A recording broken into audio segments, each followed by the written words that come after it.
ما مخکې عرض وکړو چې څومره پیغمبران تیر شوي د هغوی زندگی محدود وه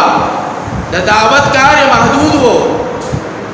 د دعوت منصب چې کوم دی هغه محدود و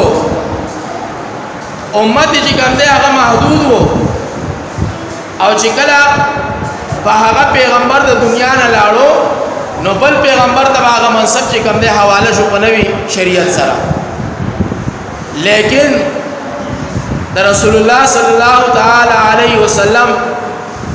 سره د الله دا معامله نه و ځکه چې د قیامت قائمېدو پورې بل پیغمبر دنیا ته راتللو والا نشتا خاتم النبیین پیغمبر دی لا نبی بعدی پیغمبر دی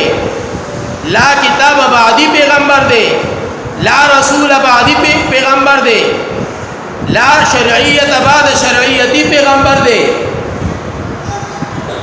نو چې دا هغه نه بعد بل پیغمبر دنیا ته راتلو والا نشتا دا هغه د کتاب نه بل رستو کتاب دنیا ته راتلو والا نشتا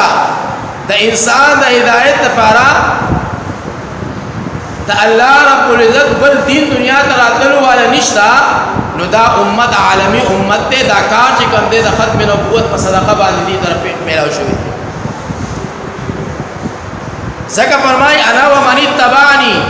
نبی علیہ الصلوۃ والسلام فرمایي چې دا زما کار دی دا د انسانانو کار دی چې ما باندې په ما باندې ایمان راوړي